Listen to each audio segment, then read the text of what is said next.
11장 레바논아, 네 문을 열어라. 불이 네 백향목을 사를 것이다. 잣나무야, 통곡하여라. 백향목이 넘어지고 큰 나무들이 찍힌다. 바산의 상수리 나무들아, 통곡하여라. 무성한 삼림이 쓰러진다. 목자들이 통곡하는 소리를 들어라. 목자들이 자랑하는 푸른 풀밭이 거칠어졌다. 어린 사자들이 울부짖는 소리를 들어라. 요단강이 자랑하는 밀림이 거칠어졌다. 주 나의 하나님이 이렇게 말씀하신다. 너는 잡혀 죽을 양떼를 먹여라. 사람들이 그것들을 사다가 잡아도 벌을 받지 않을 것이다. 그것들을 팔아 넘긴 자도 주님을 찬양하세 내가 부자가 되었네 하고 좋아할 것이다. 그것들을 먹이는 목자들마저도 그것들을 불쌍히 여기지 않을 것이다. 내가 다시는 이 땅에 사는 사람들을 불쌍히 여기지 않겠다. 나 주의 말이다. 내가 이 사람들을 이웃나라와 그 이웃 왕에게 넘겨주겠다. 이웃나라가 그 땅에 사는 사람들을 쳐부수어도 내가 그들을 이웃나라의 손에서 구출하지 않겠다. 나는 잡혀 죽을 양떼를 돌보았다. 특별히 떼 가운데서도 억압을 당하고 있는 양떼를 돌보았다.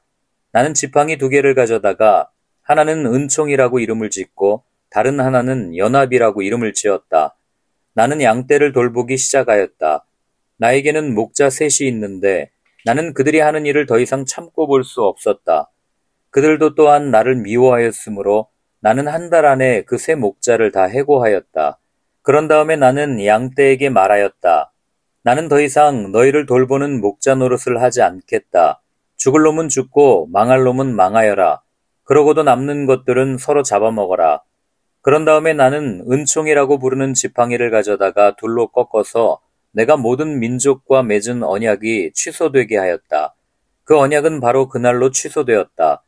양떼 가운데서 괴로움을 당하던 양들은 나의 행동을 보고서 주님께서 말씀하고 계시다는 것을 깨달았다. 내가 그들에게 말하였다. 너희가 좋다고 생각하면 내가 받을 품삯을 내게 주고 줄 생각이 없으면 그만두어라. 그랬더니 그들은 내 품삯으로 은 30개를 주었다. 주님께서 내게 말씀하셨다. 그것을 토기장이에게 던져버려라. 그것은 그들이 내게 알맞은 삭시라고 생각해서 쳐준 것이다. 나는 은 30개를 집어 주의 성전에 있는 토기장이에게 던져주었다. 그런 다음에 나는 둘째 지팡이, 곧 연합이라고 부르는 지팡이를 꺾어서 유다와 이스라엘 사이에 형제의 의리가 없어지게 하였다. 주님께서 다시 나에게 말씀하셨다. 너는 이번에는 쓸모없는 목자로 분장하고 그 구실을 하여라. 내가 이 땅에 한 목자를 세우겠다.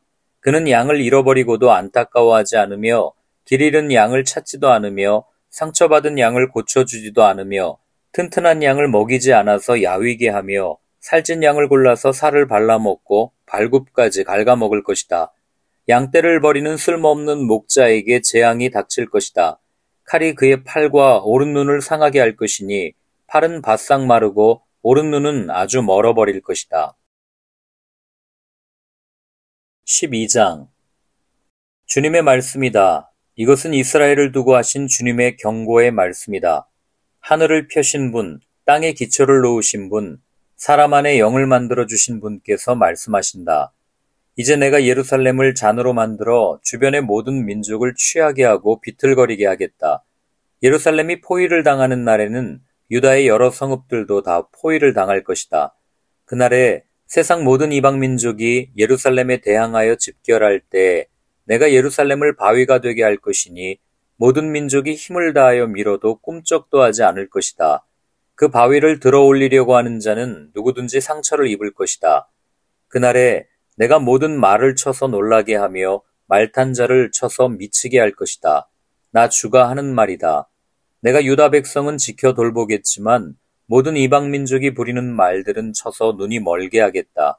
그러면 유다의 지도자들은 속으로 예루살렘에 사는 사람들이 그들의 하나님 만군의 주님을 힘입어서 강하게 되었다 할 것이다.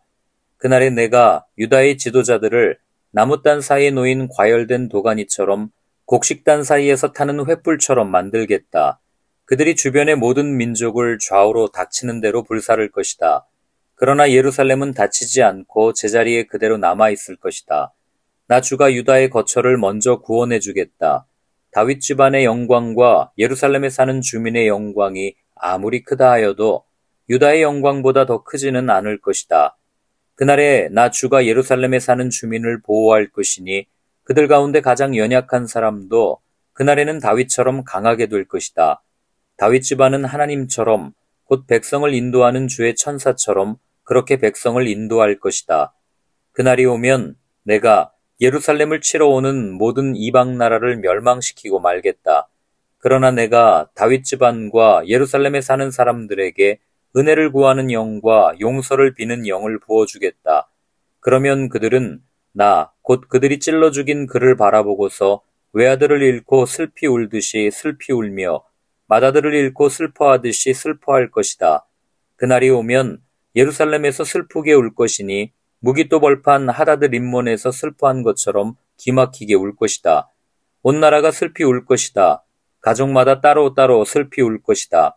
다윗 집안의 가족들도 따로 슬피 울 것이며 그 집안 여인들도 따로 슬피 울 것이다. 나단 집안의 가족들도 따로 슬피 울 것이며 그 집안의 여인들도 따로 슬피 울 것이다.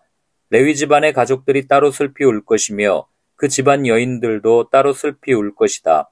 시므이 집안의 가족들이 따로 슬피 울 것이며 그 집안 여인들도 따로 슬피 울 것이다. 그 밖에 남아있는 모든 집안의 가족들도 따로 슬피 울 것이며 각 집안의 여인들도 따로 슬피 울 것이다. 13장 그날이 오면 샘 하나가 터져서 다윗 집안과 예루살렘에 사는 사람들의 죄와 더러움을 씻어줄 것이다. 그날이 오면 내가 이 땅에서 우상의 이름을 지워서 아무도 다시는 그 이름을 기억하지 못하도록 하겠다. 나 만군의 주가 하는 말이다. 나는 또 예언자들과 더러운 영을 이 땅에서 없애겠다. 그런데도 누가 예언을 하겠다고 고집하면 그를 낳은 아버지와 어머니가 그 자식에게 말하기를 네가 주님의 이름을 팔아서 거짓말을 하였으니 너는 살지 못한다 한 다음에 그를 낳은 아버지와 어머니는 아들이 예언하는 그 자리에서 그 아들을 찔러 죽일 것이다. 그날이 오면 어느 예언자라도 자기가 예언자 행세를 하거나 계시를 본 것을 자랑하지 못할 것이다. 사람들에게 예언자처럼 보이려고 걸치는 그 거친 털옷도 걸치지 않을 것이다. 그러고는 기껏 한다는 소리가 나는 예언자가 아니다. 나는 농부다. 젊어서부터 남의 머슴살이를 해왔다 할 것이다. 어떤 사람이 그에게 가슴이 온통 상처투성이인데 어찌 된 일이요 하고 물으면 그는 친구들의 집에서 입은 상처요 하고 대답할 것이다. 카라, 깨어 일어나서 내 목자를 쳐라. 나와 사이가 가까운 그 사람을 쳐라. 나 만군의 주가 하는 말이다. 목자를 쳐라. 그러면 양떼가 흩어질 것이다. 나 또한 그 어린 것들을 칠 것이다. 내가 온 땅을 치면 3분의 2가 멸망하여 죽고 3분의 1만이 살아남게 될 것이다. 나 주가 하는 말이다. 그 3분의 1은 내가 불 속에 집어넣어서 은을 단련하듯이 단련하고 금을 시험하듯이 시험하겠다. 그들은 내 이름을 부르고 나는 그들에게 응답할 것이다. 나는 그들을 내 백성이라고 부르고 그들은 나 주를 우리 하나님이라고 부를 것이다. 14장 주님의 날이 온다. 그날이 오면 약탈자들이 너희 재산을 약탈하여다가 너희가 보는 앞에서 그것을 나누어 가질 것이다. 내가 모든 이방 나라를 모아서 예루살렘과 싸우게 하겠다. 이 도성이 함락되고 가옥이 약탈당하고 여자들이 겁탈당하고 이 도성의 주민이 절반이나 사로잡혀 갈 것이다. 그러나 이 도성 안에 나머지 백성은 살아남을 것이다.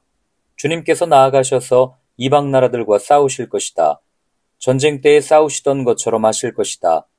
그날이 오면 주님께서 예루살렘 맞은편 동쪽 올리브산 위에 발을 디디고 서실 것이다. 그러면 올리브산은 한가운데가 갈라져서 동서로 뻗은 깊고 넓은 골짜기가 생길 것이다. 산의 반쪽은 북쪽으로 다른 반쪽은 남쪽으로 옮겨질 것이다.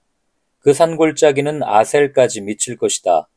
너희는 유다왕 우시야 때에 지진을 만나 도망간 것 같이 주님의 산 골짜기로 도망할 것이다. 주 나의 하나님이 오신다. 모든 천군을 거느리시고 너희에게로 오신다. 그날이 오면 햇빛도 차가운 달빛도 없어진다. 낮이 따로 없고 밤도 없는 대낮맞이 이어진다. 그때가 언제 올지는 주님께서만 아신다. 저녁 때가 되어도 여전히 대낮처럼 밝을 것이다. 그날이 오면 예루살렘에서 생수가 솟아나서 절반은 동쪽 바다로 절반은 서쪽 바다로 흐를 것이다. 여름 내내, 겨울 내내 그렇게 흐를 것이다. 주님께서 온 세상의 왕이 되실 것이다. 그날이 오면 사람들은 오직 주님 한 분만을 섬기고 오직 그분의 이름 하나만으로 간구할 것이다. 게바에서 예루살렘 남쪽 림몬까지 온 땅이 아라바처럼 평평해질 것이다. 그러나 예루살렘은 우뚝 솟아 있으므로 베냐민 문에서부터 첫 대문이 서 있는 지점을 지나서 모퉁이 문까지 또 하나넬 망대에서 왕실의 포도주 짜는 곳까지 제자리에 그대로 남을 것이다. 백성이 다시 예루살렘에 자리 잡을 것이다. 다시는 멸망하는 일이 없을 것이다. 예루살렘은 안전하게 살 수 있는 곳이 될 것이다. 예루살렘을 치러 오는 모든 민족을 주님께서 다음과 같은 재앙으로 치실 것이다. 그들이 제 발로 서 있는 동안에 살이 썩고 눈동자가 눈구멍 속에서 썩으며 혀가 입안에서 썩을 것이다. 그날이 오면 주님께서 보내신 크나큰 공포가 그들을 휩쌀 것이다. 그들은 서로 손을 잡고 저희들끼리 손을 들어서 칠 것이다. 유다 사람들도 예루살렘을 지키려고 침략자들과 싸울 것이다.